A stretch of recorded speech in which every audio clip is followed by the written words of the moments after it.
এই অস্বস্তিকর গরমে যখন কোনো কিছুই খেতে ইচ্ছে করে না, তখন চট্টগ্রামের এই জনপ্রিয় লেবুর কাজি দিয়ে তখন আপনি তৃপ্তি করে পেট ভরে এক থালা ভাত খেতে পারবেন। এই জন্য প্রথমে আমি একটি লেবুকে কেটে নিচ্ছি।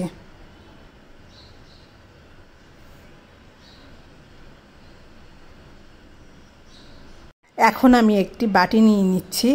বাটিতে নিয়ে নিচ্ছি ভাজা একটি শুকনা মরিচ, আর দিচ্ছি কাঁচা মরিচ কুচি, দিয়ে দিচ্ছি স্বাদ মতো লবণ।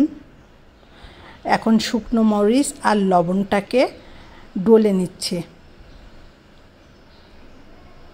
এখন আমি মরিচগুলোকে লবণের সঙ্গে খুব ভালোভাবে ডলে নিচ্ছি। ঝালগুলোকে খুব সুন্দরভাবে লবণের সঙ্গে মিশিয়ে নেওয়ার পর এখন আমি এর ভিতরে রসুন দিয়ে দিচ্ছি। আমি রসুনটাকে থিতো করে নিয়েছি। অনেকেই রসুনটাকে টেলে দেয়, কিন্তু অথেন্টিক রেসিপিতে কাঁচা রসুনই ব্যবহার করা হয়। মরিচের সঙ্গে রসুনটাকেও ভালোভাবে মিশিয়ে নিয়ে আমি এখন দিয়ে দিচ্ছি লেবুর রস।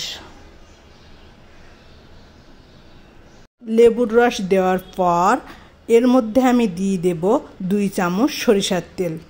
সরিষার তেল দিয়ে সুন্দরভাবে মাখিয়ে নেব। এরপর এর মধ্যে হাফ কাপ পানি দিয়ে দেব। এরপর এখানে কিছু আমি লেবুর স্লাইস দিয়ে দিচ্ছি। এটা টোটালি অপশনাল, ডেকোরেশনের জন্য আমি এটা দিয়ে দিচ্ছি। এটা দিলে দেখতে ভালো লাগে। এরপর আবার এগুলোকে আমি ভালো করে নেড়ে মিশিয়ে নিচ্ছি। আমার তৈরি হয়ে গেল চট্টগ্রামের অথেন্টিক লেবুর কাজি। এই লেবুর কাজিটা দিয়ে ভাত খেতে যে কি মজা, একবার খেলে বারবার খেতে ইচ্ছে করবে।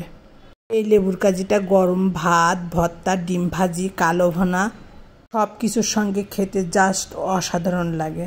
আমি এটাকে মুরগির মাংসের সঙ্গে পরিবেশন করে দিচ্ছি।